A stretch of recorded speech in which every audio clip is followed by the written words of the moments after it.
Hello everyone, Bob here. Today I'm going to cover Batman, Mask of the Phantasm. Now, this is the first of 3 animated films I plan on covering from this era of Batman. And the reason I picked these 3 to cover while I was covering Batman is because these are the 3 that I grew up with. Now, the first time I watched this movie, it was on the clamshell VHS set. My parents bought it for me at a video store, and I was, of course, familiar with the animated series being on TV, but I had no idea what this movie was. And, of course, I watched it, and I loved it, and I watched it as I shouldn't say every, but a lot of young little boys watching a cartoon Batman do. They get enthralled with it and watch it.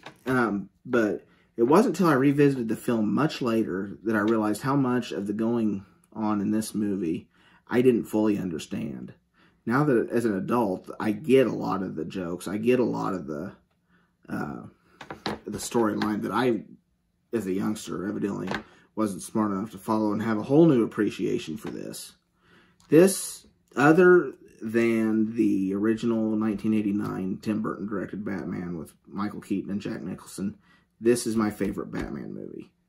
I know that's probably hearsay, or heresy, or however you want to say it, from all the Dark Knight lovers and all that.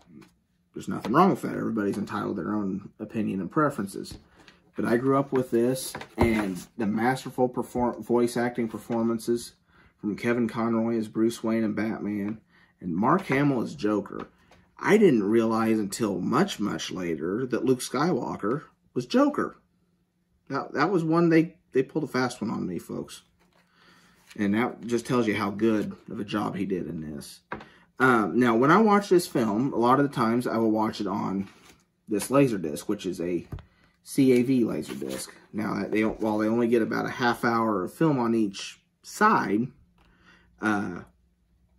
each individual animated frame of the movie is on this disc. And if you've ever watched a CAV Laserdisc, on your Laserdisc player at home, you might notice that instead of the standard time counter where you go up in seconds, this one moves really fast. It has no correlation to minutes or seconds. What it's doing is it's counting individual frames up, which,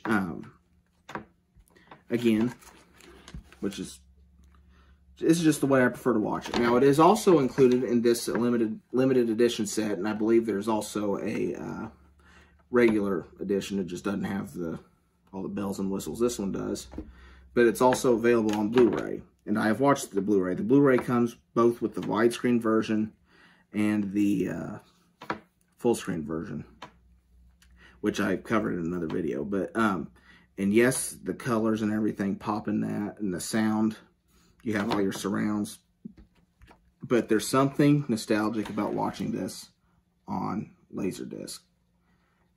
Like I said, I had it originally in the clamshell VHS, but this successfully recreates the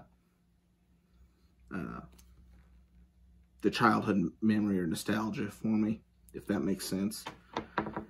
But the plot line is there is this villain, the Phantasm. He goes around murdering the mob, different people in the mob, and everybody thinks at first it's Batman, and then one of them is scared enough he goes to Joker to try to figure out who's doing it, and of course Joker, is smart enough, he knows it isn't Batman. And here's the back of this cover. Like I say, I'm not going to give away any more plot details or anything for you.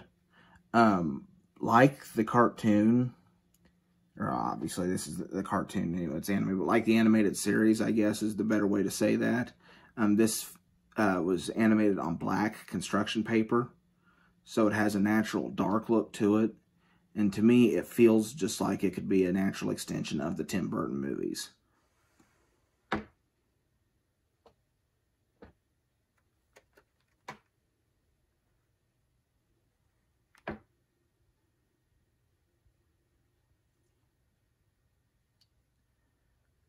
Shirley Walker's score is excellent, and a natural extension to the music in the TV show.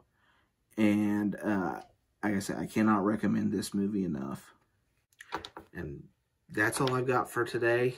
Thank you so much for watching. If you enjoyed the content of this video, please consider subscribing to this channel. I try to have new stuff up every day. I love movies. I have always loved movies. I love talking about movies. Sometimes I don't always make the best presentation I possibly can. Like I say, I'm new at this. I'm just shooting this with my iPhone. And, of course, I have help from my lovely wife, who's currently my camera girl. But I hope you guys are enjoying it as much as I am. And like I say, I apologize about the presentation not being as smooth as it always can be, but I hope someone's enjoying this out there. Follow me on Facebook or Twitter. Just search for Bob the Film Guy. And this is Bob signing off until tomorrow.